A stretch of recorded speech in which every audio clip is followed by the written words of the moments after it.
Amis internautes du monde francophone, assalamu alaikum wa rahmatullahi ta'ala wa barakatuhu. Bienvenue à ce nouvel épisode d'Omar répond en direct. Pour ceux qui connaissent le concept de l'émission, vous savez très bien que c'est une émission qui vous permet de poser vos questions en direct et nos intervenants ici présents vous répondront et répondront à vos interrogations. Le thème d'aujourd'hui que nous avons choisi, c'est un terme assez sensible dans le monde musulman et c'est le sceau du prophétat. On connaît le fameux verset qui dit وَمَا مُحَمَّدٌ وَمَا كَانَ مُحَمَّدٌ أَبَا أَحَدٍ مِّن رِجَالِكُمْ وَلَكِنْ رَسُولُ اللَّهِ وَخَاتَمَ النَّبِيِّينَ, que Mohammed n'est le père d'aucun d'entre vous, mais il est le prophète de Dieu et le Khataman Nabiyyin. Ce terme employé, il fait débat dans le monde musulman, c'est-à-dire que les musulmans aujourd'hui nous disent qu'il ne peut y avoir de prophète après le saint prophète Mohammed sallallahu alayhi wa sallam, mais d'un autre côté, ils pensent aussi que Isa doit revenir. Donc apparemment, en apparence, on a l'impression qu'il y a une contradiction. Et donc, on va parler de ce sujet aujourd'hui et le thème va être sur ce sujet-là. Donc, vos questions, la dernière fois aussi, je l'avais précisé dans le direct, vos questions doivent être cette fois-ci en conformité avec le thème d'aujourd'hui parce qu'on a vu qu'il y avait énormément de questions, on n'arrivait vraiment pas à les trier. Et cette fois-ci, comme les dernières émissions, on va donner la parole, on va donner la priorité à nos frères non ahmadis. Avant de commencer le thème et avant d'introduire mes intervenants, je voudrais dire 2-3 choses super importantes. La première chose, c'est que dans la description de la vidéo, vous avez 3 sites différents. Et vous allez voir que ces sites, c'est les différents sites de la communauté musulmane Ahmadiyya. Vous avez Humanity First France, qui est l'association humanitaire de la communauté Ahmadiyya en général, mais plus particulièrement de la France, qui font un travail énorme en ce moment en période de crise, et c'est super important de le rappeler ici parce que c'est un travail incroyable. On ne les voit pas dans les caméras, on ne les voit pas devant les gens, mais derrière, ils font un travail énorme.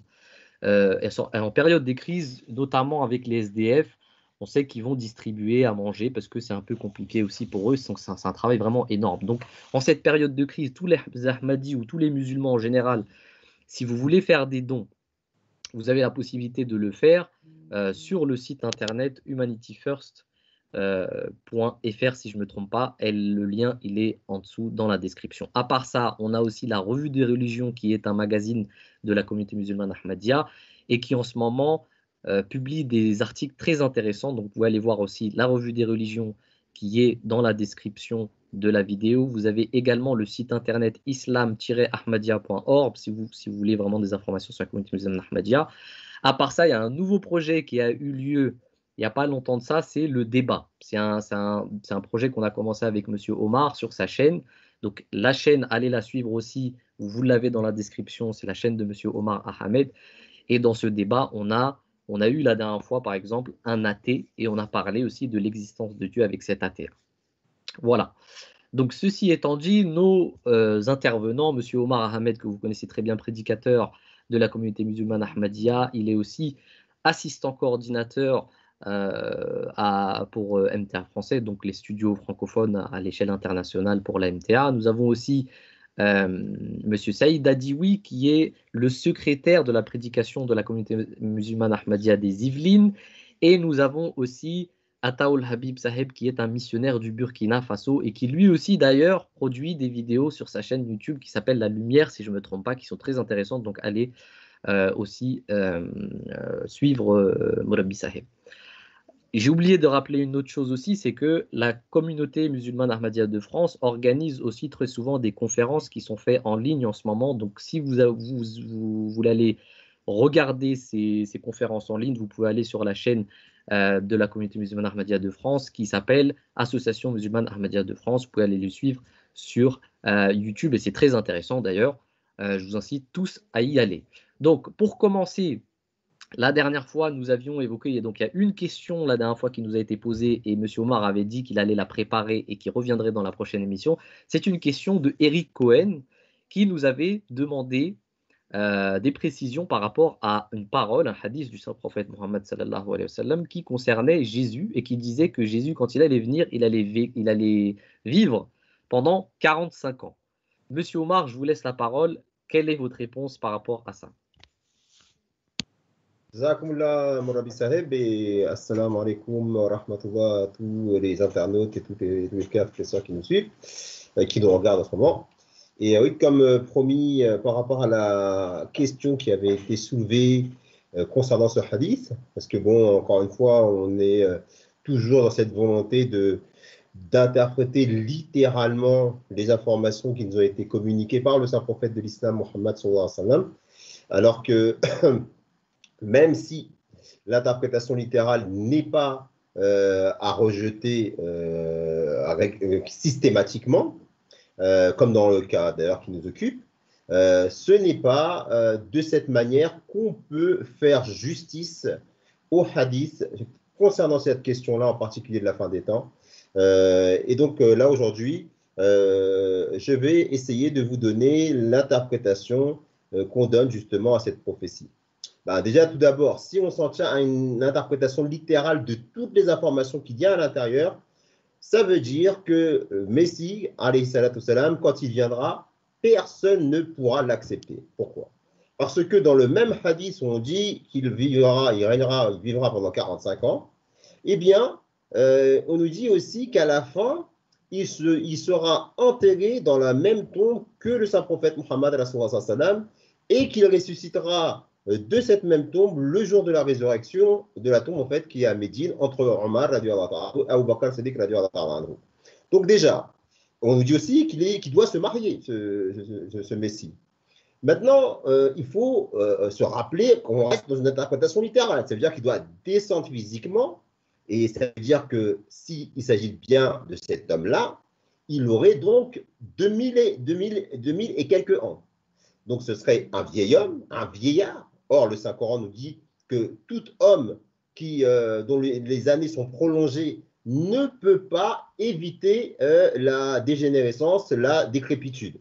Et non content de son vieil âge, il devra se marier. Et non content de se marier, il devra aussi avoir des enfants. Donc, question, quel homme sensé donnerait sa fille en mariage à un homme de plus de 2000 ans? Première chose. Deuxième chose, il ne pourrait pas encore être accepté. Parce qu'il faudrait que d'abord il meure.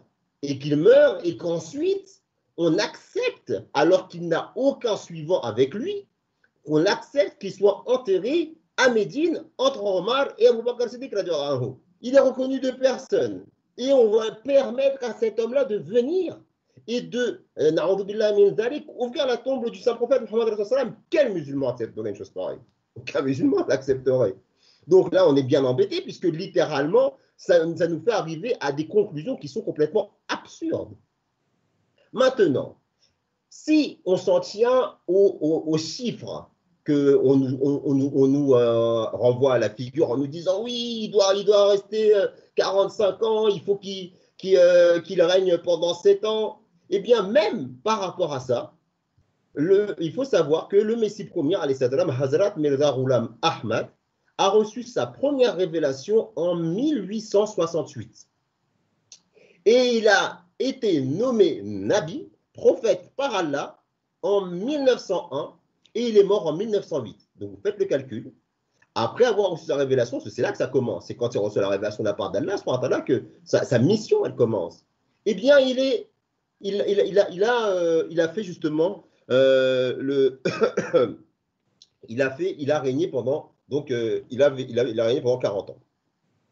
Et le terme, et la révélation comme quoi il a été prophète en 1901, 1908, ça fait donc 7 ans, conformément à la prophétie. Donc voilà en fait pour les hadiths, pour l'interprétation par rapport à ces deux termes, ces deux chiffres dont ils étaient avancés. Mais ce que je veux qu'on retienne bien, c'est que l'interprétation littérale n'est pas possible si ce n'est rendre indigne ces paroles du saint prophète Muhammad. Sallallahu alayhi wa sallam. Jazakallah, monsieur Omar.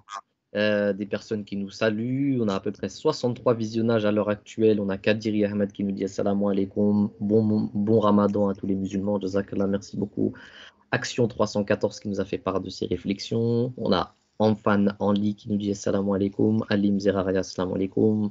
Mounira Doubouri qui nous dit Assalamu alaikum. Excalibur, salam mes guerriers.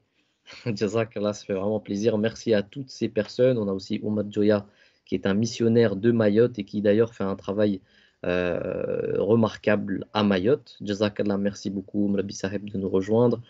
Voilà, donc il y a beaucoup de personnes qui commencent à nous envoyer leurs messages. Jazakallah, merci beaucoup, ça fait plaisir.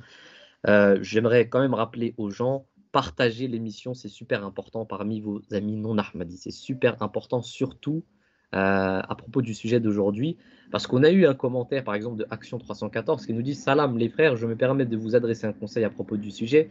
Les musulmans étant sensibles au sceau du prophète, je pense qu'il serait judicieux d'axer vos arguments sur la seconde venue du Messie, etc. Et c'est vrai que les musulmans sont très sensibles par rapport à ce sujet. Mais c'est pas grave parce que c'est une réalité et que les Ahmadis n'ont pas peur de dire la vérité par rapport à ces choses-là. On n'a peur d'aucun de ces, comment dire, d'une critique quelconque de la part des musulmans. Et d'ailleurs, on va en parler. Et pour cela, d'abord, avant d'entrer encore une fois dans le sujet, il y a Eric Cohen aussi qui nous a dit assalamu alaikum et qui vient de nous rejoindre. Dans la dernière vidéo du direct, il avait commenté et il avait donné bon nombre d'arguments sur ce qu'il défendait. Donc, je pense qu'il est d'accord avec la communauté musulmane Ahmadiyya et avec ses quelques interprétations, mais il n'est pas d'accord sur le fait que Jésus et le Mahdi soient deux personnes différentes. Je vais laisser 5 minutes à M. Ataoul Habib Saheb pour répondre à ce que Eric Cohen a dit, et puis on va passer au sujet d'aujourd'hui. Rabbi Saheb. Assalamu alaikum wa rahmatullah. Effectivement, M. Eric, notre frère, il est d'accord avec certains points présentés par la communauté islamique. Et je lis un de ses commentaires, il a dit qu'il est d'accord que Hazrat Mirza Ghulam Ahmad est l'imam al-Mahdi. C'est ce qu'il a écrit. Monsieur Eric est là, je pense qu'il a écrit, il peut me corriger si j'ai tort, il a dit. Maintenant, Monsieur Eric, si vous m'écoutez, mon frère, Messie Premier l'Islam lui-même, dans son livre Trésor spirituel, volume 3, et dans d'autres livres, il a dit de façon claire que la Mahdiya, c'est-à-dire qu'il a cité cette référence.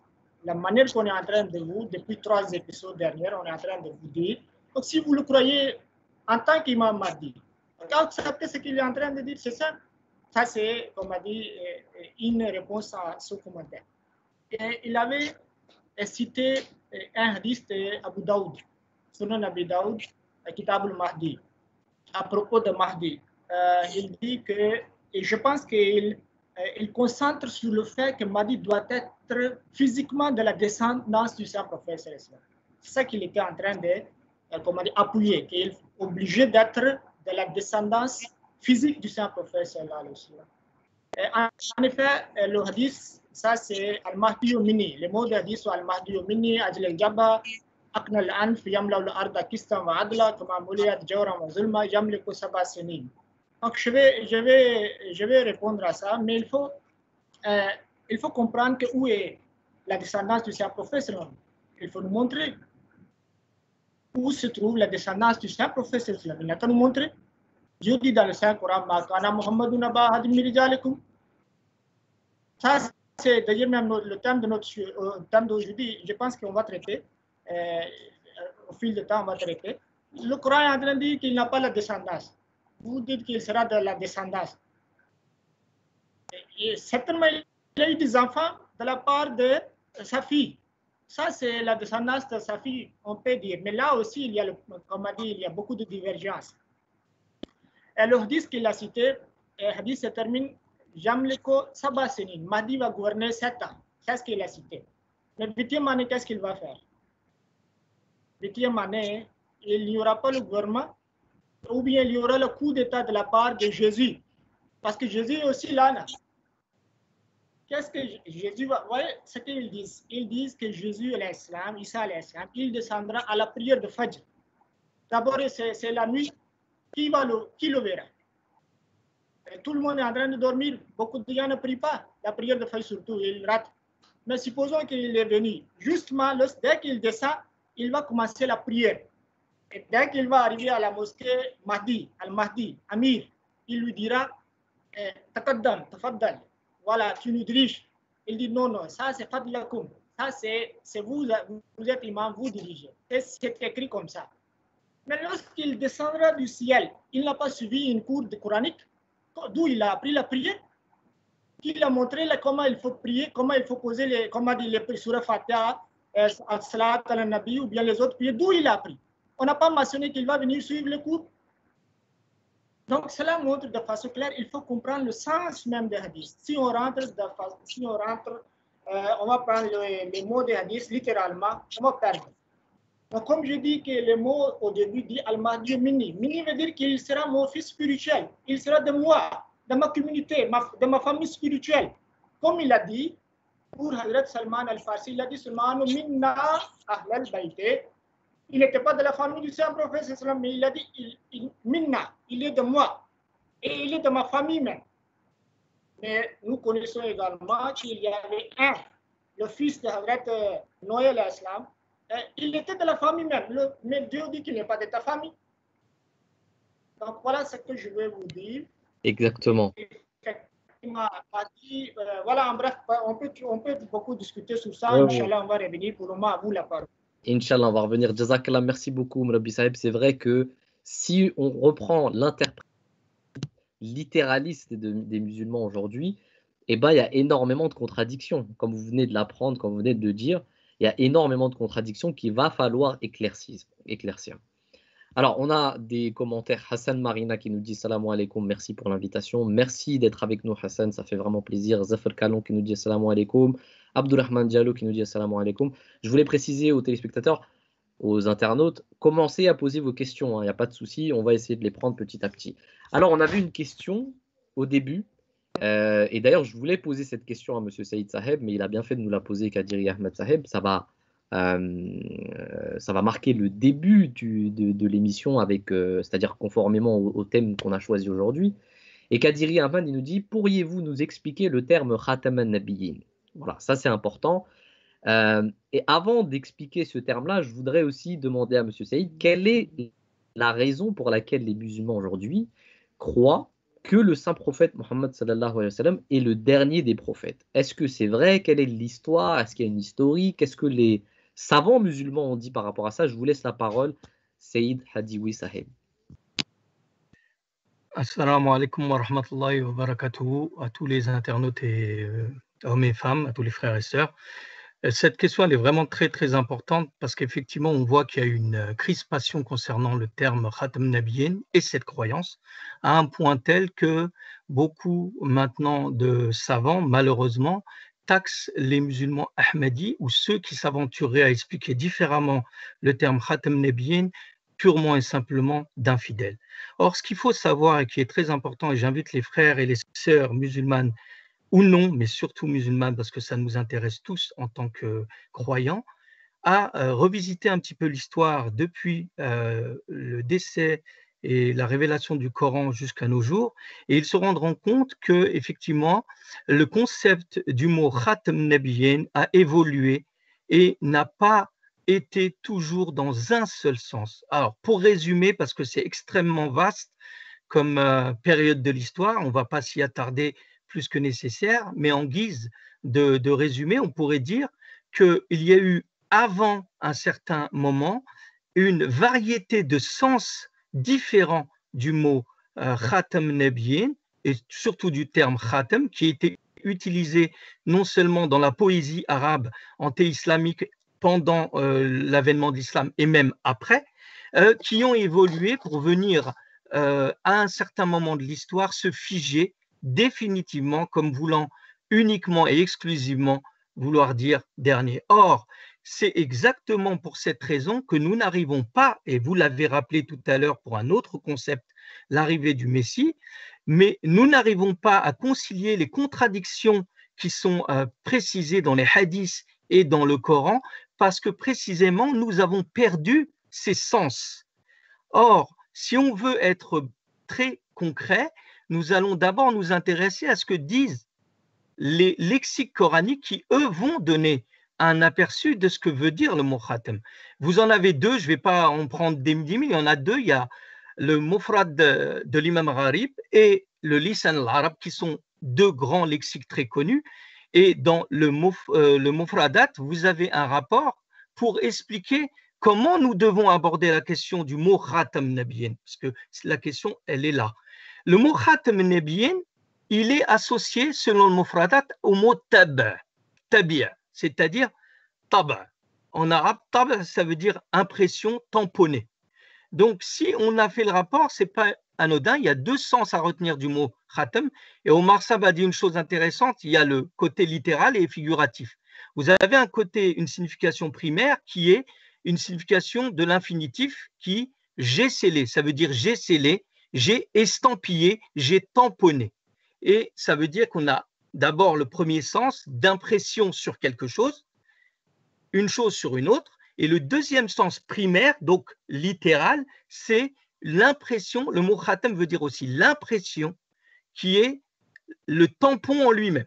Donc ça, c'est le premier sens. Le deuxième sens qui est dérivé du mot physique, littéral, khatam dans le mufradat, c'est une signification beaucoup plus diverse qui dépend du contexte. Impression obtenue ou reçue. Deuxième, fermer quelque chose. Donc les Ahmadis ne disent pas que ça n'existe pas. Mettre fin à quelque chose et perfectionner quelque chose. Ça, c'est les quatre sens qui sont donnés par le terme. Et le mot khatim et khatam, donc pas seulement khatam, mais khatim aussi, s'applique en fonction du contexte selon les formes dérivées. Donc, si on comprend ça, on va comprendre qu'effectivement, nous ne pouvons pas, nous, et ça vous allez le comprendre à la lumière de ce que je vous ai dit, concevoir que le mot khatam an-nabiyyin, dans le contexte du verset 33, chapitre 33, verset 40 ou 41, selon qu'on rajoute le Bismillah ar-Rahman ar-Rahim, nous ne pouvons pas comprendre celui-là dans un contexte de fermeture. Pourquoi ? Ça va aller à l'encontre de la position éminente que représente le prophète sallallahu alayhi wa sallam. Or, le terme Khatam Nabiyyin vient précisément dans ce contexte-là embellir et renforcer la conception d'un prophète qui a un statut éminent. Donc, dans ce sens-là, on va, nous, les musulmans ahmadis, être en conformité absolue avec l'usage même des termes en arabe. Le lisan al-arab, je le disais, il reprend khatam, khitam et khatim, qui est utilisé exactement dans le même esprit de mufradat pour désigner des bijoux. Et là, vous allez comprendre la notion. Les bijoux, donc un anneau, un seau et une bague. Donc lui, lisan al-arab, il l'explique de manière à ce que le premier sens primaire, c'est d'abord la bague physique. Et de là, on va dériver les autres sens. Et de les autres sens, dans le sens de Khatam Nabiyyin, il ne peut pas s'appliquer comme étant vouloir dire dernier. Et donc, dans ce sens d'éminence, on va retenir, et c'est ce que exactement les savants, y compris contemporains, ont retenu, ils ne varient pas avec nous dans la traduction du mot sceau. Ils ne peuvent pas dire dernier dans les versions traduit du Saint-Coran dans toutes les langues, on garde le sceau. Pourquoi ? Parce qu'ils ont très bien compris cette logique. La logique du mot sceau, elle est préservée par le mot khatam.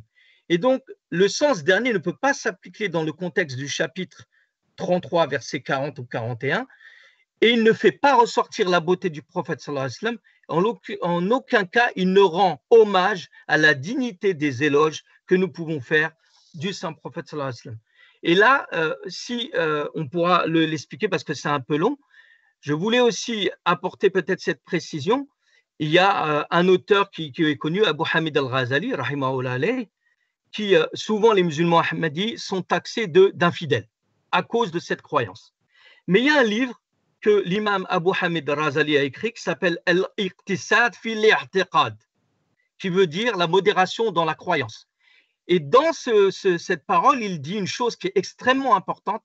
Il explique toutes les divergences des différents courants de pensée de son époque, traditionnaliste, et il dit, lorsque vous analysez, il explique le mot Khatam Nabiyyin, et il dit que lorsque vous comprenez le mot Khatam Nabiyyin comme voulant dire dernier, vous devez savoir que ça constitue simplement une acceptation d'un ijma', ce qui montre qu'à son époque, le terme dernier s'est fixé dans le temps.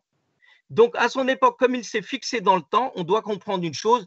Il a expliqué dans son recueil que vous devez absolument faire en sorte que le mot Khatam Nabiyyin doit être compris dans un contexte. Le contexte, c'est quoi? C'est que vous avez décrété que l'ijma' a dit que on comprend comme étant dernier. Mais il ajoute, pour terminer, que ça veut dire que celui qui ne croit pas au mot dernier, il n'est pas exclu de la Ummah, il n'est pas exclu, il n'est pas taxé d'infidèle. Vous ne pouvez pas le taxer d'infidèle parce que en rejetant, il ne fait que rejeter l'ijma'. Et ce n'est pas une raison suffisante de le taxer d'infidèle. Donc là, vous avez quoi? Ce sens qui veut dire que non seulement on se rapproche du terme vaste du mot Khatam Nabiyyin, mais en plus, on rend l'éloge du prophète sallam de manière extrêmement importante. Et je finis par là en disant que l'imam al-Ghazali lui-même a dit que ma compréhension du Khatam Nabiyyin, c'est Ulil Azmi. Ça veut dire celui qui est arrivé à un très haut niveau de détermination et un niveau de spiritualité extrêmement important. Donc vous voyez, même lui, l'imam al-Ghazali, il n'avait pas un sens restrictif et donc ça peut nous donner un aperçu de comment malheureusement on a réduit ce terme-là à des limitations extrêmement dangereuses. Exactement, Monsieur Saïd Hatiwi, Jazakallah, merci beaucoup pour cette réponse. D'ailleurs, Imam Ghazali, mais aussi d'autres comme Ibn Arabi, par exemple, qui ont mentionné le fait qu'il peut y avoir un prophète qui soit sous la loi du prophète Mohammed sallallahu alayhi wa sallam. Et d'ailleurs, on a fait une vidéo là-dessus. Et j'invite aussi les téléspectateurs parce que je vois qu'il y a des internautes peut-être qui ne nous connaissent pas, qui ne savent pas de quoi on parle, ils ont vu seulement le thème, ils sont venus. Mais nous sommes la communauté musulmane Ahmadiyya. Et d'ailleurs, je vais laisser la parole à M. Omar, il va la présenter aussi et dire quelques mots à ce sujet. Mais on a fait une vidéo il y avait une vidéo que M. Omar il a faite, dans Omar répond, qui était Ahmadiyya, la secte Ahmadiyya. Voilà.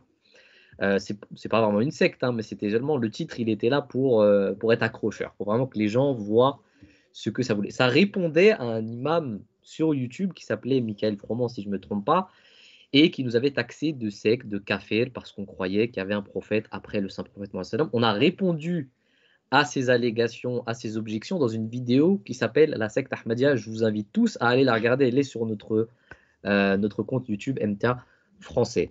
Alors, pour les personnes qui ne nous connaissent pas, je vais laisser M. Omar Ahmed faire une petite introduction. Je vois qu'il y a très peu de questions aujourd'hui, peut-être parce que j'ai limité j'ai mis cette restriction de poser les questions par rapport au thème. Alors, je vais réitérer ma suggestion. Et je pense que là, vu qu'il n'y a pas assez de questions, vous pouvez poser n'importe quelle sorte de questions. Même si ce n'est pas avec le thème, vous pouvez le faire pour qu'on ait au moins des questions auxquelles on pourrait répondre. Monsieur Omar, je vais vous laisser la parole sur l'introduction bref de la communauté musulmane Ahmadiyya. Qui sommes-nous et qu'est-ce qu'on dit par rapport à ça? La communauté musulmane Ahmadiyya, c'est une communauté en islam. C'est pas une nouvelle religion, c'est l'islam. C'est l'accomplissement d'une grande prophétie qui a été faite par le saint prophète Mohammed qui avait dit qu'il viendrait un temps où du Coran il ne resterait que le texte, l'islam ne resterait que le nom, les mosquées seraient remplies, mais seraient vides de droiture, et qu'il y aurait donc une décadence prononcée dans la Ummah islamiyya. Et donc à cette époque-là, Allah subhanahu wa ta'ala susciterait un imam qui serait qui devrait répondre à certains critères en conformité aux signes qui avaient été énoncés par le saint prophète sallallahu alayhi wa sallam il y a maintenant presque 1500 ans. Et donc cet imam a été suscité il y a maintenant plus de 130 ans et il a fondé une communauté. Cette communauté, c'est la communauté musulmane Ahmadiyya, dont le rôle essentiel et exclusif, c'est de défendre l'islam contre toutes les allégations dont elle est victime. C'est de défendre par la plume, mais aussi par les actes, en rappelant les devoirs d'un musulman, à savoir adorer son Seigneur, mais en même temps servir l'humanité et montrer le bon exemple. Après, si je peux me permettre aussi, Mourabi Sab, il y avait une question qu'on nous avait posée la semaine dernière, et j'avais promis à la personne qui avait posé cette question la semaine dernière, qui est revenu vers moi en commentaire en me disant que j'avais été un peu à côté de la plaque. Et là, d'ailleurs, il a réitéré cette question. Donc, je me permets de prendre cette occasion pour lui répondre. Merci, parce que c'est vrai que je n'avais pas bien compris à l'époque la question. Il avait demandé si on pouvait citer justement un miracle de l'imam Mahdi, du fondateur de la communauté musulmane Ahmadiyya.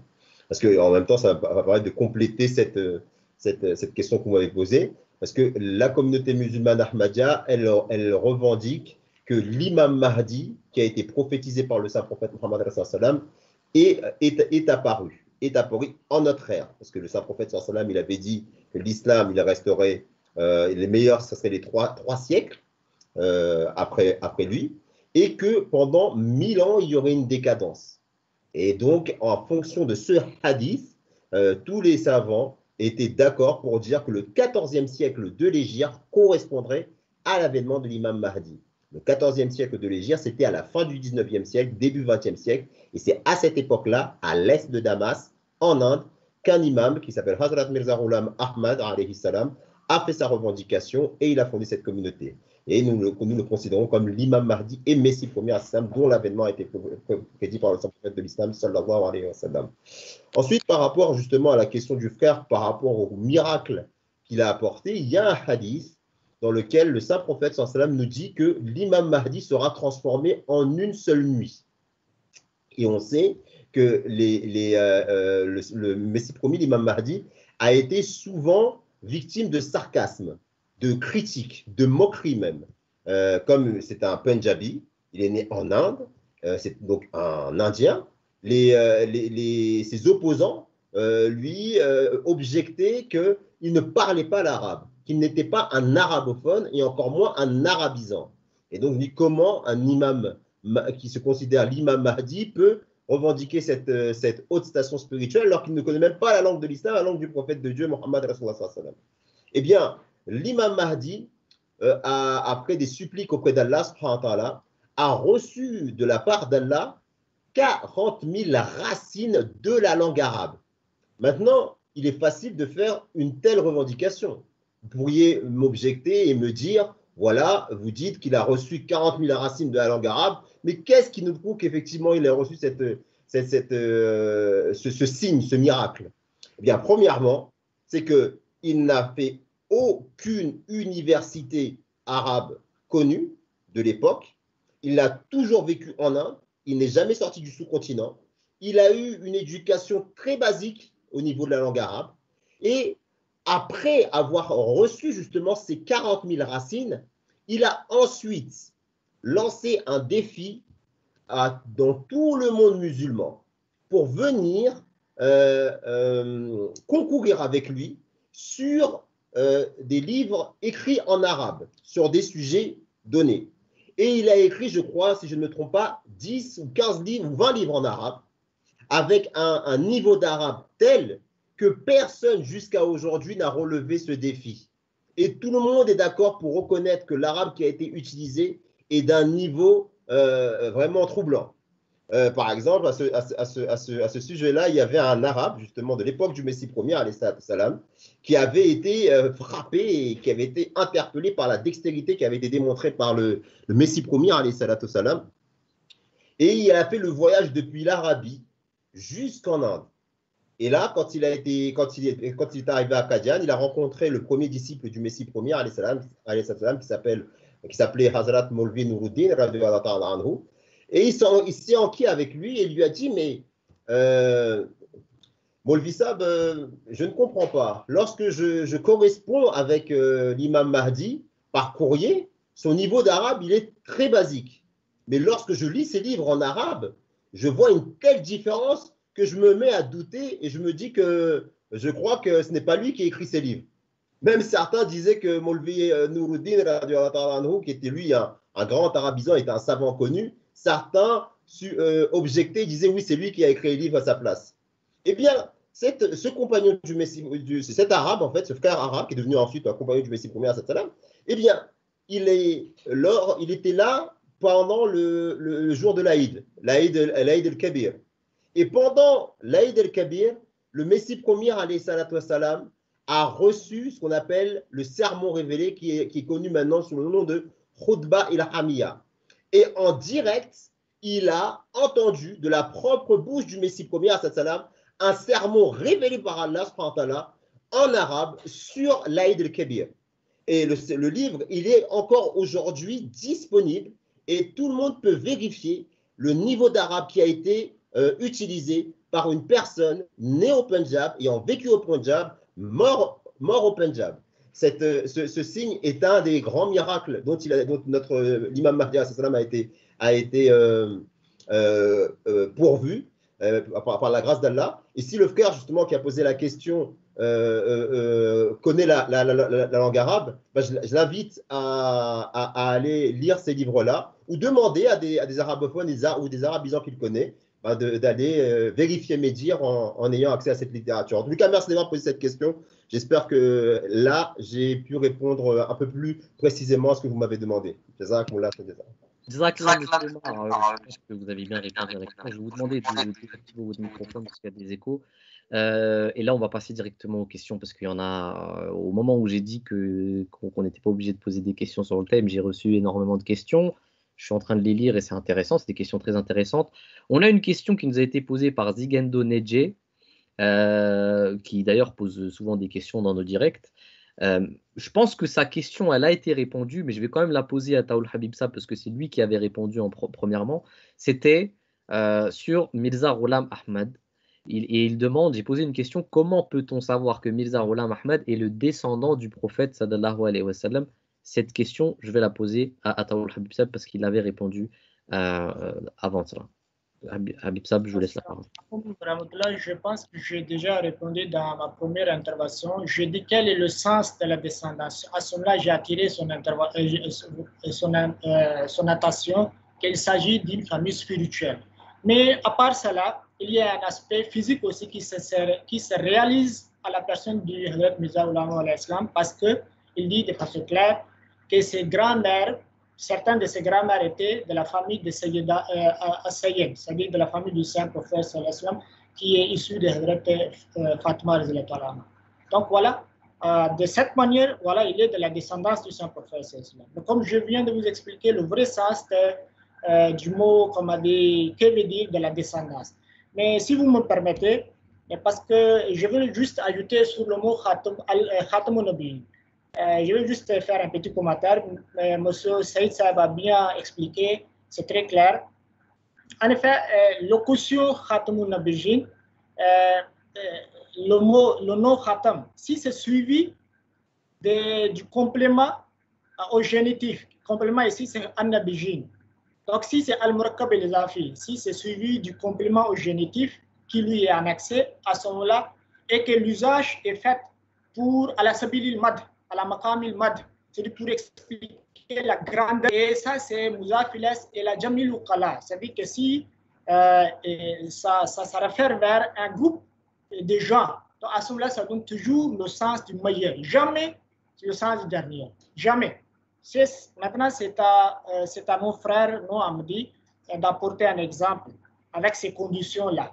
Déjà, il faut comprendre que l'occupation Khatamun Nabiyyin a été utilisée dans ce contexte-là pour montrer la grandeur du Saint-Prophète. Parce que le Saint-Prophète lui-même dit dans un des hadiths qu'il faut dire tout à l'Anbiya Bessit que moi, on m'a donné la grandeur sur les autres prophètes en matière de 6 choses. Parmi ces 6, il dit Khatma Bihin Nabouwa ou bien Khatma Bihin Nubijou. Donc l'expression est utilisée pour montrer la grandeur. Quelqu'un est venu après, à la fin. Est-ce que ça peut prouver, comme a dit, la grandeur de quelqu'un? Déjà, un savant a dit que ça, c'est une interprétation des gens qui sont des ignorants. Voilà, en bref. J'ai répondu déjà à la question de la descendance et ici, je voulais juste ajouter. Merci beaucoup. Jazakallah, monsieur Taoul Habib Sab. On a une question qui nous vient de Moana Farha qui nous dit Assalamu alaikum. Les principes de la communauté Ahmadiyya n'est-elle pas similaire aux principes que les musulmans? Quelles sont la différence et pourquoi? En fait, est-ce qu'il y a une différence entre les Ahmadis et les autres? Parce que les principes ont l'air d'être les mêmes. Monsieur Saïd a dit oui. Qu'est-ce que vous allez répondre à ça? Je vous laisse la parole. Alors oui, effectivement, les principes de la communauté musulmane Ahmadiyya, que ce soit dans les piliers de l'islam ou notre manière de pratiquer l'islam, sont absolument pas différents des autres musulmans. Nous croyons au Arkan al-Iman et Arkan al-Islam, à savoir les 6 piliers de la foi et les 6 piliers de de la pratique et de l'islam. Et donc, nous jeûnons, nous prions, nous disons La ilaha illallah Muhammad Rasulullah, nous faisons le ramadan, nous faisons le hajj, et nous croyons donc à Allah, à ses anges, en ses livres, en ses messagers, au qadr, qu'il soit bien bon ou mauvais. Nous croyons à tout ce qui a été dit par le prophète. Notre interprétation, par contre, de certains principes dogmatiques qui sont, comme on a parlé de Khatam Nabiyyin, est différent, mais pas différent dans le sens où nous nous écartons de l'islam. Mais justement, nous donnons une perspective tout à fait intéressante qui renoue avec la tradition de l'islam et qui s'est perdue avec la tradition de l'islam. Vous avez en première tête donc la mort de Jésus, qu'effectivement nous avons quasiment, nous, la communauté musulmane Ahmadiyya, on va dire le monopole parce que nos explications de A jusqu'à Z conformes au Coran, aux exégèses, etc., rigoureux de comment comprendre un verset par rapport à un autre, même au hadith par rapport à ces questions-là. Donc, notre, on va dire, différence vient précisément sur la question de Isa alayhi salam et sur notre rapport au Khatam Nabiyyin parce qu'il s'est perdu dans la communauté musulmane. Et nous invitons encore une fois nos frères et sœurs à revenir à l'histoire de l'islam pour voir effectivement que l'Ahmadiyya ne fait que remettre au goût du jour et expliquer de manière encore plus belle tous ces concepts perdus, mais pour ce qui est de la pratique, de la foi et de notre manière d'aborder l'islam, nous sommes complètement non différents des autres musulmans, si ce n'est dans notre manière, notre interprétation et évidemment dans notre spiritualité. Voilà. Jazakallah, monsieur Saïd Adioui. Et d'ailleurs, ça répond à une autre question de Salim Dramé. Je vais quand même la poser à monsieur Omar Ahmed. C'est une question un peu similaire, mais qui a une petite nuance. C'est si la question n'a pas encore été posée, quelle différence et qu'est-ce que l'Ahmadiyya apporte de plus que les autres branches de l'islam? Monsieur Omar Ahmed, que diriez-vous à ce sujet? Jazakoumla, parce que justement, j'allais apporter un complément de réponse par rapport à ce que Saïd Sam a dit, et la question me permet justement de pouvoir apporter cet élément supplémentaire qui est la clé en fait. La clé, c'est que l'islam, c'est une religion qui enseigne l'unicité divine. Et le saint prophète Muhammad a été suscité par Allah dans son plan pour appeler toute l'humanité vers l'unicité divine, le tawhid en arabe.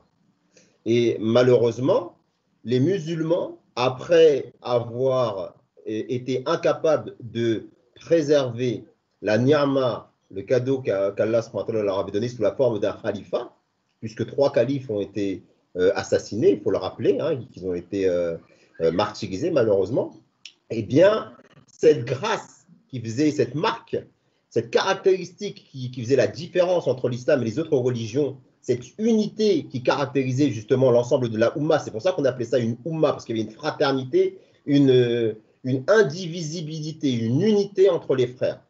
Et c'est ça qui a fait la force des musulmans et c'est ça qui leur a permis d'aller de victoire en victoire. Parce qu'Allah, il aime l'unité et il met ses bénédictions et il renforce une communauté qui agit à l'unité, surtout pour défendre sa cause, la cause de la vérité, la cause de la justice. Or, à partir du moment où cette bénédiction elle a été enlevée, parce que les musulmans, encore une fois, et c'est malheureux de le dire, n'ont pas été capables de la préserver, eh bien, il y a eu cette division.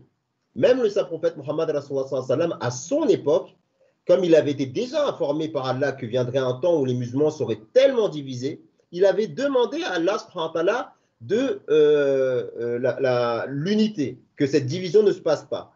Mais Allah, cette chose-là, il n'y a pas accédé. Et donc, ce qui devait arriver, arriva. Les musulmans se sont divisés. Et comme l'a dit le saint prophète Muhammad, la science dans la communauté ne partirait pas comme l'eau qui s'évapore dans le ciel, mais elle partirait à mesure que les hommes saints quitteraient justement cette communauté. Au point où, je vais vous donner un exemple, on dit qu'à l'époque de Napoléon, quand il a voulu conquérir l'Égypte, eh bien, il a envoyé des éclaireurs pour savoir qu'est-ce qu'on enseignait dans les universités islamiques. Et les éclaireurs sont partis voir les universités et ont écouté les débats et ils ont trouvé des gens en train de se poser la question de savoir si le corbeau était halal ou haram. Donc, et ça, c'est l'état des musulmans encore aujourd'hui. Quand vous voyez aujourd'hui des savants qui sont là en train de se prendre la tête pour savoir si on doit lever le doigt comme ça ou le baisser pendant la prière, et qui vont jusqu'à en venir aux mains pour des détails théologiques qui n'ont aucune importance en réalité, comparativement au devoir que le musulman il a vis-à-vis de l'humanité, vis-à-vis de la transmission du message, vis-à-vis de la défense du prophète Muhammad Rasulullah sallallahu alayhi wa sallam, au point où on est arrivé à un stade où le musulman il devient persuadé que sa religion elle est obsolète, elle n'est pas en accord avec le temps. On est arrivé à un moment où justement l'athéisme étant régnant, où certains, même une grande majorité, c'est malheureux à dire, ont honte de leur religion. Parce que la spiritualité est partie.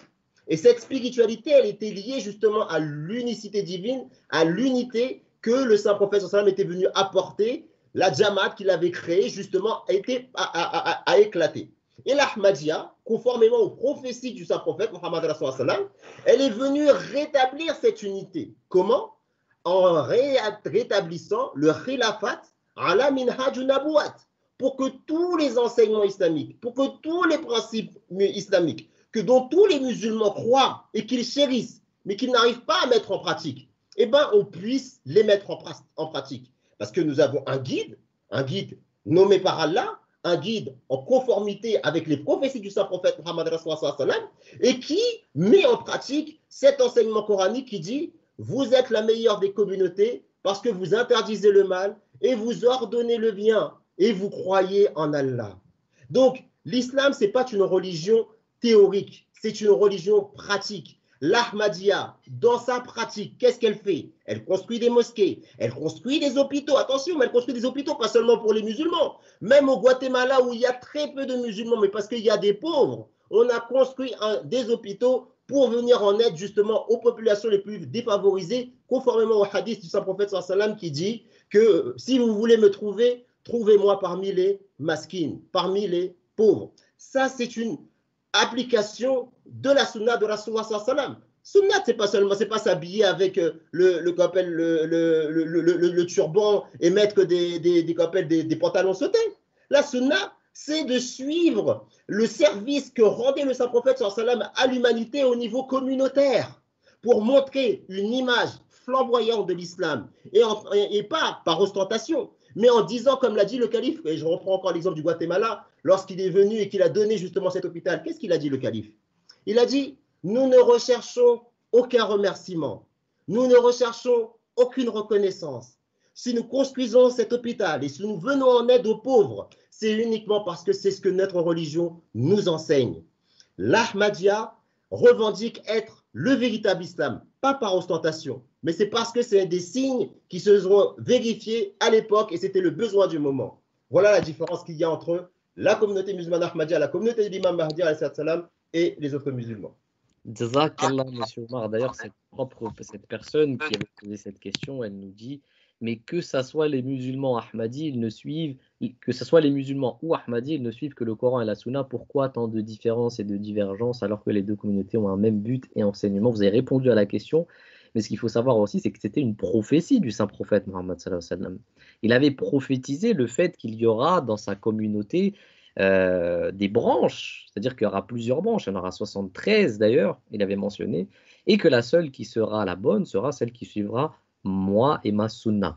Donc ça, c'est une chose importante, c'est une chose qui a été prophétisée, et c'est la raison d'ailleurs pour laquelle le Mahdi va venir sur terre, et le Messie va venir sur terre pour réunir les musulmans sous une même bannière. On a une question qui nous était parue voilà, de Kadiri Ahmad, et je vais la poser cette question à Taoul Habib Saheb, qui nous dit, est-ce que Adam est réellement le premier homme sur terre? Ça, c'est une question aussi importante qui est très mal aussi comprise chez les musulmans. Qu'est-ce que la communauté Ahmadiyya dit à propos du sujet d'Adam à Taoul Habib Saheb? Je vous laisse la parole. Assalamu alaikum wa rahmatullah. Le Saint-Coran déclare à propos d'Adam, Inni jailun fil arde khalifa. Dieu dit aux anges, mon intention est de faire le califat, Adam comme calife. Adam était un calife, un prophète de Dieu. Et tous les non-ahmadistes, nos frères musulmans, ils croient que c'est le premier des prophètes de Dieu. Mais il était envers qui s'il n'y avait pas d'homme? S'il n'y avait pas d'homme, si l'humanité n'existait pas, il était le prophète envers qui? Donc, c'est d'ailleurs même le mot khalifa nous veut dire même le successeur qui succède. Donc, certainement, il y a eu des gens pour lesquels il était venu, pour les réformer qu'il était venu. Et scientifiquement parlant, on sait déjà qu'avec les découvertes des fossiles, on a trouvé que l'homme existait depuis longtemps. Lorsqu'on a fait des recherches sur des squelettes découvertes, on trouve que certains sont devenus 10 000 ans avant, comme d'autres sont venus 30 000 ans avant. Donc, c'est-à-dire on peut aller loin de ça. Mais lorsqu'on parle d'Adam qui est mentionné comme le premier prophète, il ne s'agit que presque 6 000 ans. Donc, le verset du Saint-Coran, plus le fait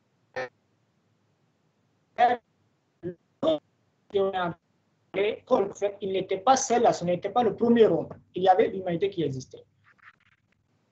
Jazakallah, monsieur Tal Habib Saheb. Ouais, on a eu quelques petites interférences de connexion, mais c'est pas très grave. On vous a bien compris. Jazakallah, merci beaucoup pour cette réponse.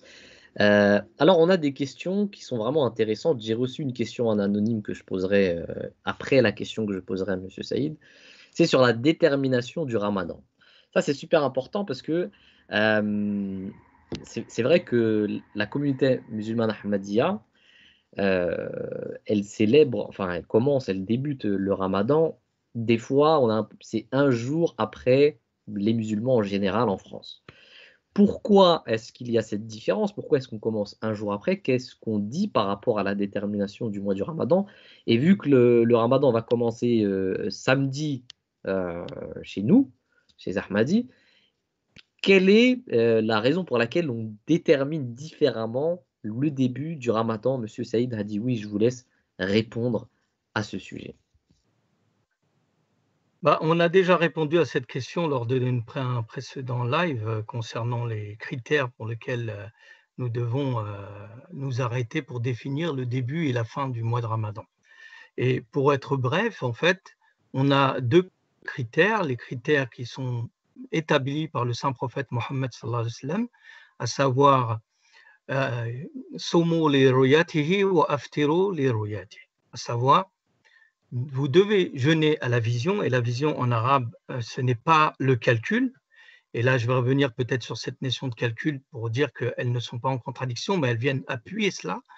Mais c'est important qu'on comprenne que le mot roya en arabe veut dire clairement voir, donc une vision claire et nette.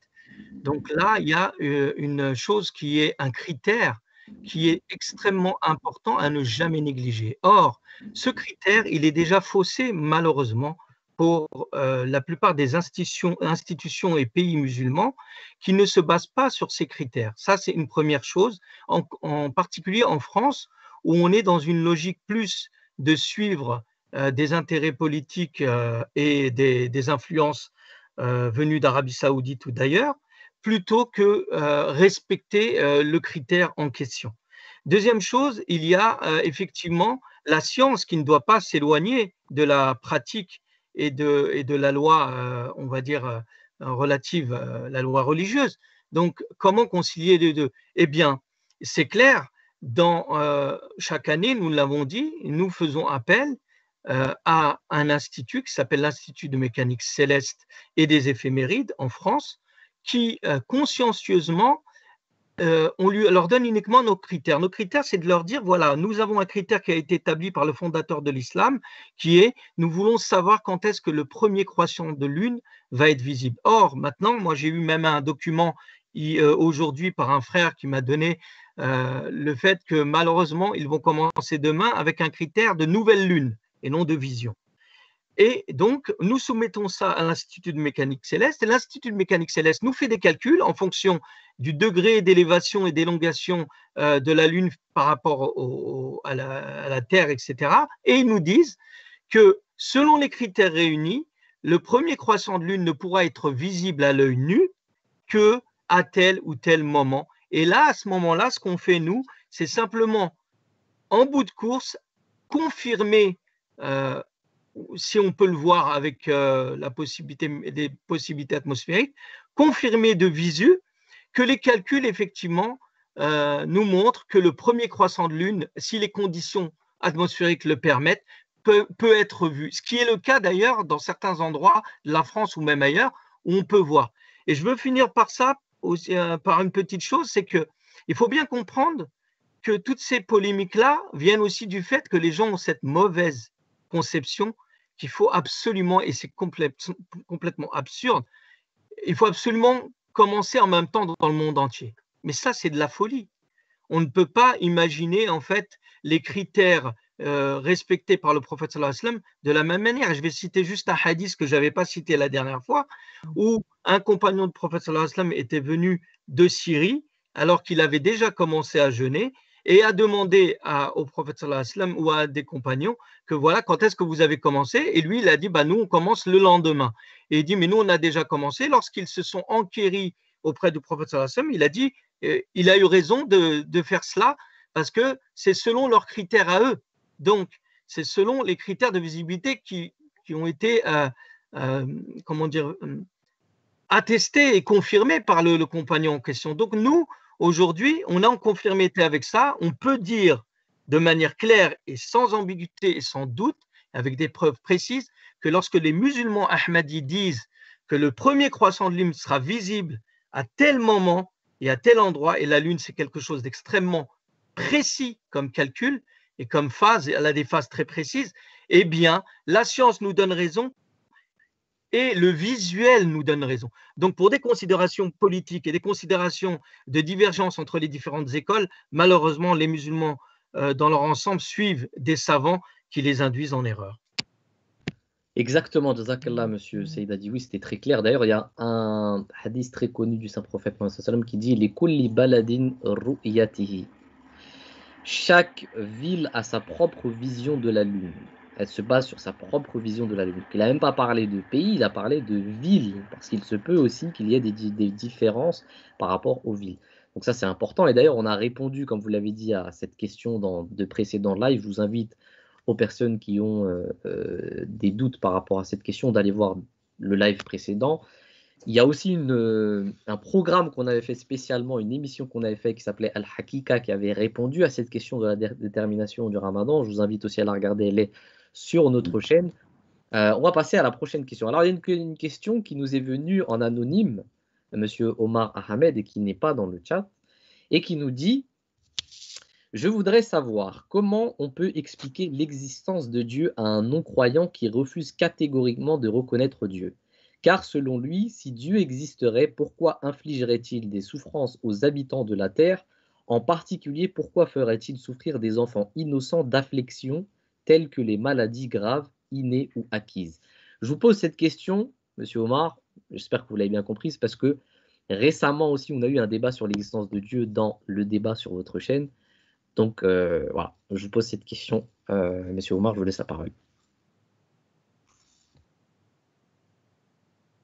C'est un vaste sujet.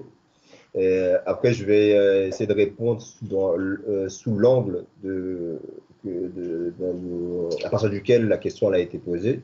En gros, c'est comment peut-on croire en Dieu alors que la souffrance existe? Et en réalité, le Saint-Coran répond déjà à cette question parce que Dieu dit par rapport au but de la vie, Alladhi khalaqal mawta wal hayata liyabluwakum ayyukum ahsanu amala. Ça veut dire que nous avons créé la vie et la mort pour savoir lequel d'entre vous est le meilleur en œuvre. Ça veut dire que les gens qui posent cette question pensent en fait que le bonheur, quelque part, c'est une faveur. Alors que pour un croyant, le bonheur et le malheur ne sont que des épreuves.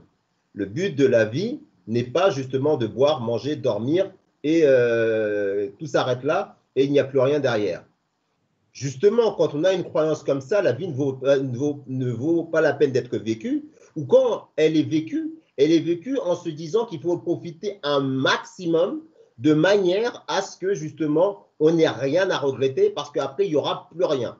Et c'est justement le rejet de cette croyance en un jour de règlement des comptes qui provoque des excès, qui entraînent justement une souffrance pour l'ensemble. Parce que souvent, les souffrances, elles sont liées à des excès commis par les hommes. On va prendre un excès qui est très connu, ben, c'est l'excès lié au système capitaliste. Le système capitaliste, il repose schématiquement, pour schématiser, je ne vais pas rentrer dans les détails de la philosophie capitaliste, mais en gros, si vous voulez comprendre le système capitaliste, c'est l'individu. C'est le plaisir de l'individu. L'individu est la mesure justement de ce qui est bien pour lui et non pour l'ensemble. Ça veut dire que si un individu qui en a la capacité peut tout obtenir, rien que pour lui, au détriment de la majorité, eh bien cet individu, il a le droit de le faire, c'est son droit, c'est sa liberté fondamentale et personne ne peut l'en empêcher. Et c'est pour ça qu'aujourd'hui, on voit qu'environ 80% des richesses mondiales appartiennent à simplement 20% à une minorité.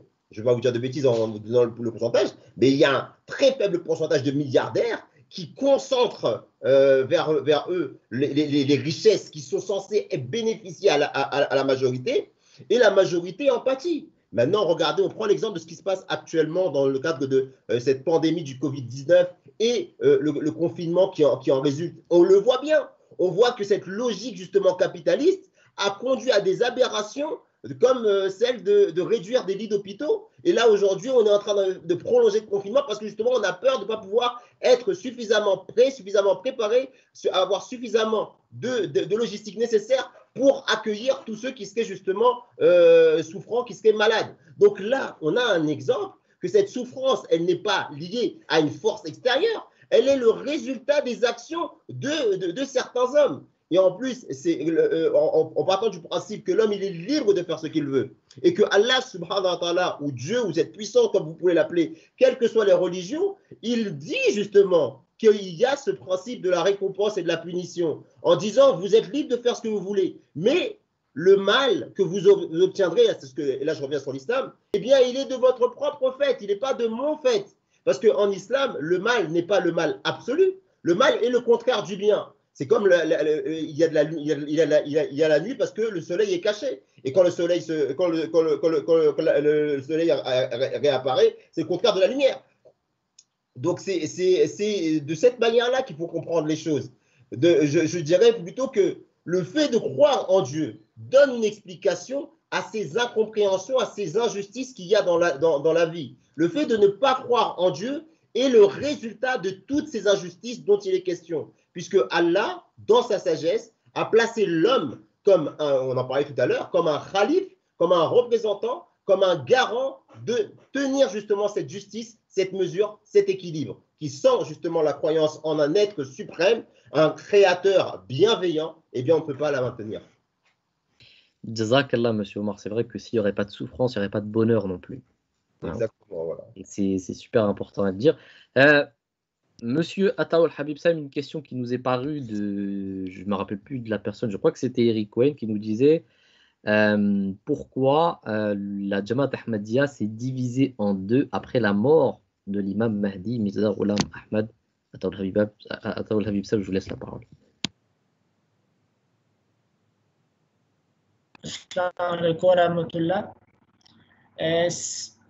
C'est-à-dire qu'il y a eu deux groupes en 1914. Il est décédé en 1908, donc il a pris 6 ans pour la division. Mais après la mort du Saint-Prophète, combien d'années on a pris?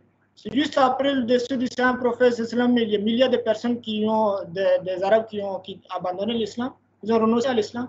Milliers de personnes. Qu'est-ce qui s'est passé à l'époque de Hazrat Jésus et l'islam, l'islam? Ces 12 disciples étaient seulement là et aussi ils ont, au moment de la crucifixion, ils ont abandonné Jésus. Donc la division, ce n'est pas un problème. Et dans chaque communauté, il y a des divisions, ça arrive. Le groupe Lahori, il n'était pas d'accord avec le califat. Il n'était pas d'accord qu'après le départ du Messie premier l'Islam, il y a eu le système du califat. Alors que Messie premier l'Islam, dans son livre, il a dit clairement, le testament, qu'il y a 2 manifestations. La première manifestation, c'est le prophète. Moi-même, je suis la première manifestation parce que moi, je suis le prophète de Dieu, je suis le Messie promis. Donc, il y aura une deuxième manifestation qui sera après mon départ. Et ils disent que c'est Anjuman, c'est le corps administratif de la communauté qui doit être, qui doit gérer la communauté. Alors que Anjuman, c'est-à-dire que le corps administratif existait à l'époque du Saint-Prophète, à l'époque du Messie premier Islam. Le Messie premier Islam nous dit que ce sera après, il a dit que ce sera comme c'était après le départ du Saint-Prophète Islam sous forme de Khilafat d'Hazrat Abu Bakr Siddiq. Donc, ce qui est important, cette division était liée à cause du non-compréhension du système du califat. Actuellement, le monde est en train de souffrir, mais nous, par la grâce de Allah, nous avons le calife. Dans le Saint-Coran, Dieu dit dans le Saint-Coran, Surat An-Nur, de façon claire, que Wa'adallahu allazina amanu minkum wa amilu salihati la yastakhlifannahum fil ardi kama stakhlafa allazina min qablihim. Donc, ici, il faut voir que Dieu a fait la promesse d'établir un calife, un système de calife parmi les musulmans. Il y a des conditions. Il a conditionné cette promesse. Que si vous remplissez ces deux conditions, vous pouvez bénéficier de cette promesse. Les conditions sont qu'il faut avoir une croyance sincère. D'abord, il faut comprendre le mot minkum. Ça aussi, c'est très intéressant. Ça aussi tranche le sujet d'Issa. Parce que le mot minkum dit de notre communauté, de vous-même, pas des enfants d'Israël, non. Et qui font de bonnes œuvres. Mais mes frères, qui d'entre vous, c'est-à-dire que qui parmi les autres musulmans a ce calife-là? Nous avons, certains ils disent que nous ne sommes pas des musulmans. Dieu dit ceux qui ont le musulman, cela veut dire, ceux qui ont le calife, cela veut dire qu'ils sont des croyants. C'est ça que Dieu est en train de dire. Donc le calife, chez nous, c'est le garant de notre foi. C'est-à-dire sa présence prouve que nous sommes des vrais croyants. Selon ce verset de Surat An-Nur. Il est présent chez nous, le calife, nous avons un calife, il nous guide, cela montre que nous sommes aussi des vrais croyants, cela montre aussi que sa communauté est en train de faire de bonnes œuvres. Vous n'avez pas le calife. Nous vous invitons à accepter ce calife-là. Qu'est-ce que cela prouve?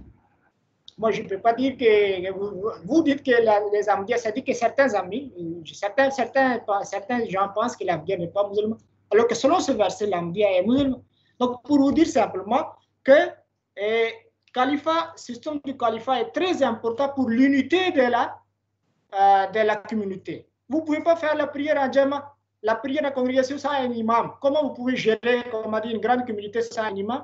Est-ce que vous pouvez faire une prière en congrégation sans un imam? Donc, même si vous n'êtes pas d'accord avec le calife, lorsque vous n'êtes pas d'accord dans la prière avec l'imam fait l'erreur, qu'est-ce qu'on vous dit? On vous dit de quitter l'imam, de quitter la prière. Non, on dit subhanallah. S'il accepte, c'est bon. S'il fait à continuer à faire l'erreur, suivez-le. C'est ça la leçon de la prière. Là. Même si l'imam fait l'erreur dans la prière, on attire son attention.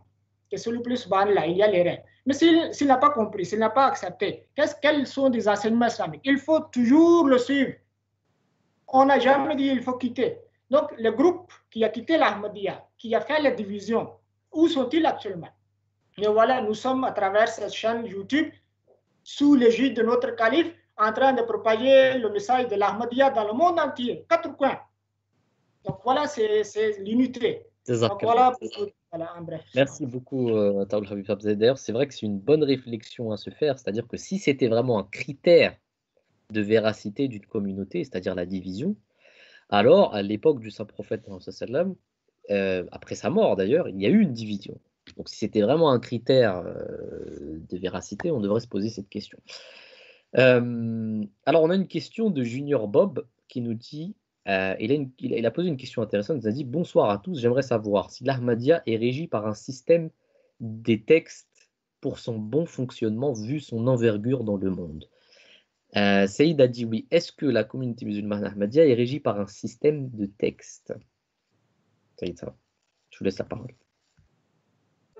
Je n'ai pas bien compris la question. De quel texte il s'agit? En fait, je pense que ce qu'il veut demander, c'est est-ce qu'il y a un système de texte, c'est-à-dire une constitution de la Jamaat Ahmadiyya qui nous aide justement dans notre bon fonctionnement. D'accord, c'est plus dans. Ça veut dire que la personne a quand même une petite connaissance du fonctionnement. Effectivement, pour faire fonctionner cette communauté, vous pensez bien au vu de tout ce que Ataoul Habib et Omar Saab ont dit, pour faire fonctionner une telle communauté, il faut une organisation très précise. Il se trouve qu'à l'époque justement de la division de cette communauté dont on a parlé à l'instant, le deuxième calife de la Jamaat Ahmadiyya, radiallahu anhu, le musulman Maud, qu'on appelle le réformateur promis, Hazrat Mirza Bashiruddin Mahmoud Ahmed, a institué énormément de corps dans cette communauté indépendants qui vont permettre de répondre à des besoins spécifiques de l'ensemble des musulmans ayant accepté cette communauté. Et pour faire bref, dans les textes, vous avez d'abord des corps d'organisations auxiliaires qui font partie de la communauté et qui sont répartis en fonction de l'âge et du sexe des membres, à savoir d'abord le Lajna Imaullah, qui est l'organisation qui s'occupe des femmes, donc une organisation indépendante qui va gérer tous les besoins des femmes de la communauté en matière donc de prédication, de gestion à la gestion quotidienne, etc., etc., etc. Et vous avez les jeunes de 15 à 40 ans, c'est le Khudam al-Ahmadiyya, qui ont eux-mêmes une constitution. La Lajna Imaullah a sa constitution et ils vont baser tous leurs principes sur des serments et ces serments-là vont toujours faire appel aussi à l'obéissance du Khilafa. C'est toujours central auprès de cette communauté, auprès de ces organisations auxiliaires où vous avez non seulement les femmes, les jeunes de 15 à 40 ans, mais les Ansar qui vont aussi avoir leur propre organisation et leur propre serment où ils vont faire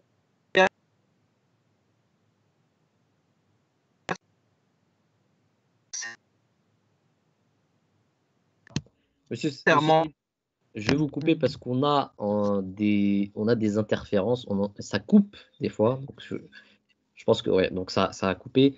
On va passer à un moment. Ouais, on va attendre un bon peu. On va attendre un peu. On va passer à une autre question. Vous m'entendez ou pas? Non, ça coupe un peu, Monsieur Saïd. On va revenir vers vous. On va passer à Monsieur. Oui. On va revenir vers vous juste pour que ça s'arrange. Monsieur Omar, une question qui est importante.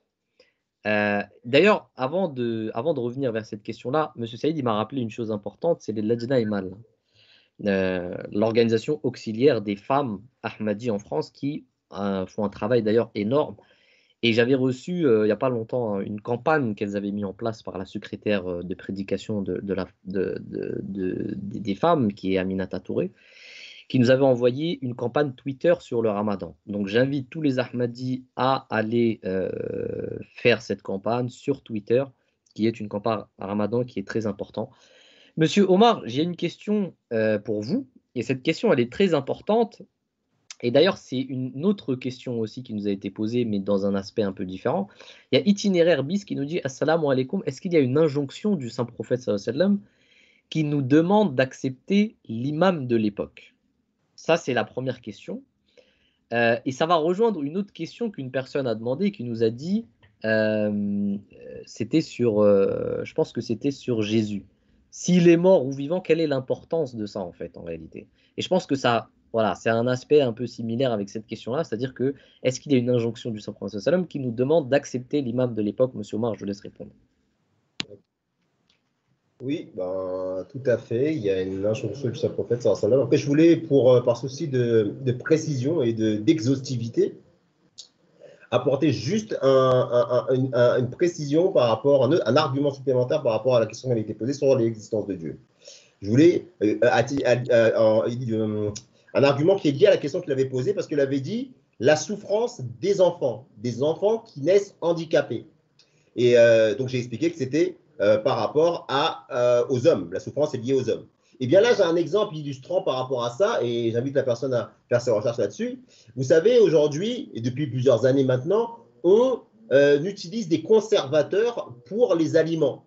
Et ces conservateurs, cette utilisation, elle a été faite en principe, on dit qu'elle a été faite pour faciliter la vie des hommes, de manière à pouvoir faire voyager les aliments. Mais en réalité, le but n'est pas le confort de l'humanité, puisqu'on ne sait jamais, quand on fait des innovations comme celle-ci, qu'est-ce qu'elles vont produire comme conséquence, comme effet secondaire. Eh bien, effectivement, on a commencé à utiliser justement ces aliments-là, et on s'est rendu compte, là, je crois qu'il y a quelques mois déjà, il y a eu un grand scandale qui a été fait. On s'est rendu compte qu'il y avait des enfants qui naissaient sans bras. Et on s'est rendu compte que c'était lié justement à la substance contenue dans ces espèces de conservateurs. Donc là, on a une illustration, par exemple, du fait que l'homme, il produit son propre mal. L'homme sur un autre homme, et non pas Dieu. Voilà. Donc pour revenir maintenant à la question qui n'a rien à voir avec l'imam Mahdi, alayhi salam, il y a bien un hadith du Saint-Prophète, je crois même plusieurs, il faudra que j'en donne les références, où le Saint-Prophète dit très clairement, lorsque l'imam Mahdi apparaîtra, allez le voir, transmettez-lui mon salam et faites le serment d'allégeance en ses mains. Fabayyi'uhu. Et vous savez, c'est intéressant ce qu'il dit, parce qu'en arabe, transmettre le salam, ça veut dire alayhi salam. Et lorsqu'on parle d'un prophète dans le Saint-Coran, de n'importe quel prophète, à part le Saint-Prophète auquel on dit sallallahu alayhi wa sallam, il nous a enseigné de dire alayhi salam, que la paix soit sur lui, sur le prophète. Sur tout prophète, il est enseigné à tout musulman de dire alayhi salam. Et le Saint-Prophète sallallahu alayhi wa sallam, dans ce hadith, il dit de transmettre le salam à l'imam Mahdi. Donc là aussi, on a une indication qu'il est prophète de Dieu. On a une indication qu'il est donc prophète de Dieu. Et donc, ce prophète de Dieu, donc l'imam Mahdi, alayhi salam, en même temps, dans ce hadith, il y a l'impératif qui est utilisé pour montrer le caractère obligatoire, justement, de l'injonction de suivre l'imam Mahdi, alayhi salam. Et ça répond en même temps à la question que vous posez. C'est qu'il soit mort ou qu'il soit vivant. Oui, c'est très important, parce que ce hadith nous montre le caractère obligatoire. Vous savez, ça répond même à une question que Eric Cohen a posée dans le chat, où il dit, oui, voilà, les Lahori et les Ahmadis, pourquoi, voilà, vous dites que c'est seulement parce que vous avez accepté le khalifa, et eux, ils le considèrent comme un moudjadid. C'est toute la différence. Considérer un moudjadid et un prophète, c'est deux choses carrément différentes. Un moudjadid, il n'y a aucune obligation de lui prêter serment d'allégeance. Et souvent, un moudjadid, même on reconnaît que c'est un moudjadid après sa mort, par rapport aux travaux qu'il a fait. Il n'y a pas de caractère obligatoire. Parce que la question de l'imam Mahdi, c'est une question centrale en islam, parce qu'elle correspond justement à cet acteur, à cet imam, à cet événement qui va sonner la renaissance, le réveil de l'islam, d'où le caractère obligatoire. C'est pour ça qu'on compare souvent les 14 siècles qui séparent le Saint-Prophète sallallahu alayhi wa sallam avec l'imam Mahdi aux 14 phases de la lune.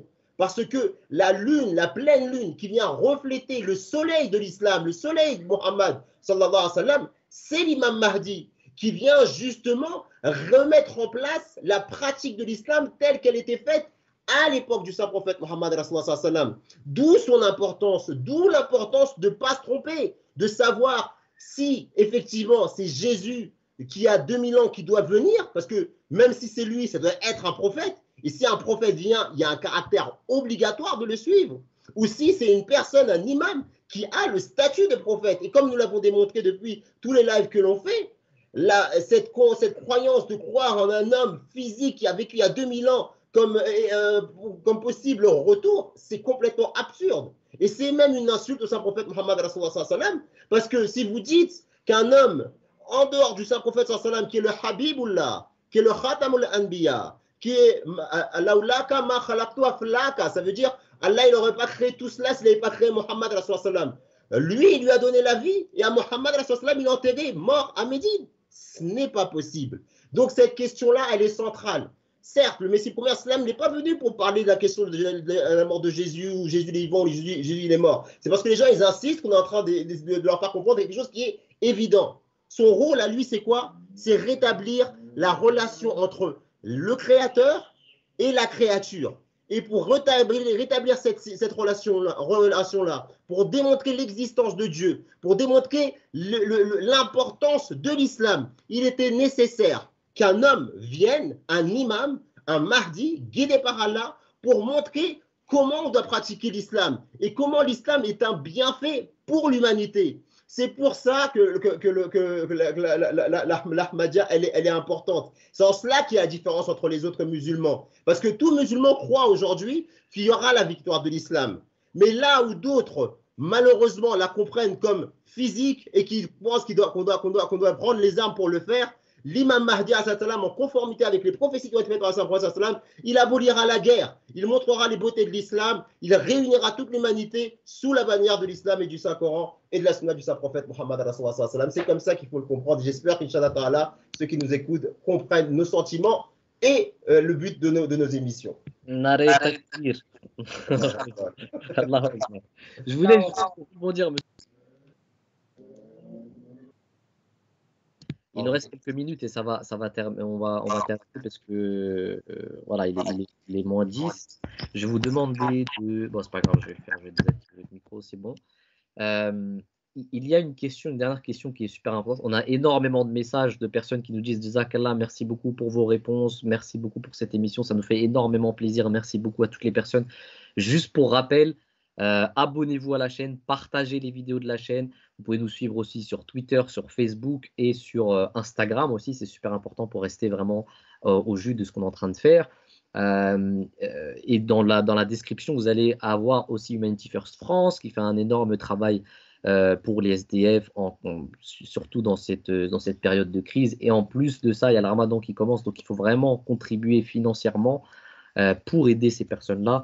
Et je vous invite tous à contribuer sur le site humanityfirst.fr. Il y a aussi la revue des religions, il y a aussi islam-ahmadiyya.org. Donc tous ces sites internet-là vous aideront dans vos connaissances durant le Ramadan, parce que c'est super aussi important. Pendant le Ramadan, il nous est demandé de faire beaucoup plus d'efforts par rapport à nos connaissances, au Coran, à la religion, etc. Donc il faut vraiment, je mets l'accent sur ces sites internet-là parce qu'ils sont très intéressants. Allez les visiter. Vous avez aussi les émissions MTA français, c'est super important, qui sont dans notre chaîne. Regardez-les, elles ont été faites avec beaucoup d'efforts par nos studios différents. Juste à titre d'exemple, pour vous donner des exemples, on a 3 équipes MTA en Afrique qui voyagent jusqu'au Ghana pour faire leurs émissions. Et moi, j'ai vu ces personnes-là. Par exemple, la Côte d'Ivoire, on a une équipe qui voyage une fois tous les 2 mois jusqu'au Ghana pour produire ses émissions. Et je ne peux pas vous dire à quel point c'est difficile là-bas de voyager en bus, d'aller jusqu'au Ghana, produire les émissions et revenir. Et parfois, vous êtes dans des chaleurs qui sont atroces et dans des bus qui ne sont pas adaptés pour voyager. Donc, c'est vraiment difficile. C'est préparé avec beaucoup d'efforts. Allez regarder ces émissions. On va terminer par une dernière question parce qu'il y en a énormément. Et on va essayer d'y répondre une prochaine fois dans nos prochains lives. En tout cas, même pour les prochaines émissions, n'hésitez pas à partager l'émission. Je pense qu'à partir de la semaine prochaine, on va passer de 18h30 à 16h30 parce qu'il y aura des dars qui seront diffusés sur la chaîne Association musulmane Ahmadiyya de France. Donc, c'est une chaîne YouTube, allez-y aussi. Il y aura des dars de Murabbi Saheb à partir de 18h30. Je pense que ça va être tous les jours. Donc, on va devoir changer nos horaires et ça va être le lundi et le jeudi à partir de 16h30 je pense jusqu'à 18h. Voilà, donc à partir de la semaine prochaine on va un peu changer. Murabbi Saheb, Ataoul Habib Sab, on a une question qui nous est venue et qui est importante aussi, c'est une question sur les djinns. On a traité aussi cette question, c'est vrai que ça aussi c'est une question qui est souvent adressée chez les musulmans parce qu'ils croient aux djinns, ils croient vraiment à la possession et à toutes ces croyances farfelues. Et on a une question à propos de ce sujet qui est assez intéressante. On nous dit, il y a un verset du Coran qui dit « Je n'ai créé les hommes et les djinns que pour qu'ils m'adorent ». Mais ça prête à confusion puisque vous dites que les djinns sont des hommes cachés. Ataoul Habib Sab, qu'est-ce que vous répondez à cela? Et on va finir avec vous. Ataoul Habib Sab, je vous laisse la parole. Tout ce qu'on dit, c'est que le contexte du verset détermine que veut dire le mot djinn. On n'a jamais refusé l'existence de djinn, mais il s'agit justement de la compréhension du mot djinn. Mais vous voyez, selon ce verset, Dieu dit que moi, je n'ai créé les djinns et les hommes pour qu'ils m'adorent, n'est-ce pas? Donc Dieu, pour que les hommes adorent Dieu, il envoie des prophètes. On a beaucoup de prophètes, on a depuis Adam, Abraham, Moïse, ainsi de suite, jusqu'à maintenant le saint prophète. Envers djinn, il faut me citer un prophète. Donc, est-ce qu'il y a eu un prophète, le Saint-Coran mentionne que voilà, ça c'est un prophète djinn, qui est venu pour les djinns, à part. Donc, si c'est une entité à part, et Dieu même dit que les djinns qui sont là, vous pensez que c'est une entité à part, pas de problème, pensez. Mais si Dieu a déjà expliqué que moi je les ai créés pour qu'ils m'adorent, ou Dieu a mentionné, il a mentionné plusieurs fois dans le Saint-Coran le mot djinn, ça termine même le verset, ça dit que le Saint-Coran termine même par ces deux mots-là. Sans rentrer dans le détail, citez-moi un prophète djinn qui est venu pour les djinns spécialement. Citez-moi, ou bien il faut me citer un exemple, que le Saint-Prophète, ou bien un prophète qui est parti à part les gens. Il a dit que voilà, moi je vais partir à tel endroit, il se trouve des djinns, moi je vais aller les prêcher. Ils vont m'écouter. Si les djinns ont écouté, et même ça c'est d'autres choses. Mais est-ce que le prophète lui-même, il a pris l'initiative d'aller vers eux, de les prêcher, de les rendre musulmans? Parce qu'il y a un épisode de certains djinns qui sont devenus musulmans. Et ils sont devenus par hasard parce qu'ils ont écouté le Saint-Coran de façon, comme on a dit, par hasard. Voilà, avec brièveté, comme le temps, je vois, il nous manque un peu de temps.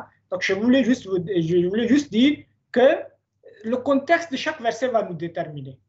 Exactement. Voilà, c'est ça. Jazakallah, monsieur Tawal. C'est vrai que c'est une bonne réflexion à se faire. Si dans le verset il a été dit « Je n'ai créé les hommes et les djinns que pour qu'ils m'adorent », il devrait y avoir un prophète envoyé aux djinns. Est-ce que le Coran mentionne qu'un prophète soit descendu pour les djinns? C'est une bonne réflexion à se faire. Donc, ça dépend vraiment du contexte des versets. On va interpréter selon les versets. Je voudrais dire une dernière chose avant de terminer. On va terminer sur ça. Vous savez, on a beau apporter des arguments sur la communauté Ahmadiyya, sur la véracité du Messie promis, si oui ou non la communauté musulmane Ahmadiyya est véridique ou pas. La chose la plus importante, et le Messie promis il l'a dit lui-même, d'ailleurs ça prouve sa véracité aussi, c'est que si vous ne voulez pas écouter la véracité de nos arguments, ou si vous ne voulez pas écouter quoi que ce soit à propos de la communauté musulmane Ahmadiyya, le Messie promis il a dit une chose simple, il a dit « Priez Dieu ». Demander à Dieu, parce que je proclame être envoyé de la part de Dieu. Donc si je suis un envoyé de la part de Dieu et que je le proclame, moi je vous invite à aller voir Dieu et lui demander directement. Demandez-lui si je suis une personne véridique ou pas. Ça c'est très important. Donc quels que soient les arguments, quelles que soient les discussions qu'on a ici, la chose la plus importante, c'est la prière. C'est de se poser la question de savoir si réellement on est dans le droit chemin. Et de demander à Dieu si une personne proclame être l'imam Mahdi, comme étant l'imam Mahdi et qui a été prophétisé d'ailleurs par le saint prophète Mohammed sallam, il est de notre devoir à nous de demander à Dieu si cette personne est en réalité l'imam Mahdi véridique ou non. Donc ça c'est une chose super importante et c'est la chose sur laquelle on met le plus d'emphase, c'est les prières. C'est les prières. Donc quelles que soient les discussions qu'on a ici, les arguments, etc., la chose la plus importante, c'est la prière et Dieu seul pourra nous guider, comme il est dit dans le Coran, Ud'ouni astajib lakum, demande-moi et je te répondrai. Je vais finir avec ces quelques mots-là. Jazakallah, merci beaucoup à tous les intervenants, Monsieur Omar, Monsieur Ataoul Habib Sahib qui nous a rejoint du Burkina Faso et qui fait un travail remarquable au Burkina Faso. Jazakallah, Monsieur Saïd aussi, Jazakallah, merci beaucoup d'avoir participé à cette émission et merci beaucoup à tous les participants. N'oubliez pas, continuez à partager le lien, continuez à partager les vidéos qui restent sur le site parmi vos amis, c'est super important. On se retrouvera une prochaine fois durant le Ramadan, Inch'Allah wa ta'ala. D'ici à la prochaine fois, assalamu alaikum wa rahmatullahi ta'ala wa barakatuh. La pandémie du Covid-19 s'est donc maintenant installée dans le monde entier et a poussé à un confinement général de l'ensemble de la population mondiale. C'est peut-être la première fois qu'une mise en quarantaine à une telle échelle a lieu dans l'histoire de l'homme. Cette mise à l'arrêt forcée de l'humanité interroge. Est-ce que cette pandémie, avec son cortège de morts quotidien dans les 4 continents, est une malédiction divine ? Est-ce que ce confinement général et la mise à l'arrêt social et économique qui y est associé ne constituent pas un signe avant-coureur d'une apocalypse annoncée par certains religieux ?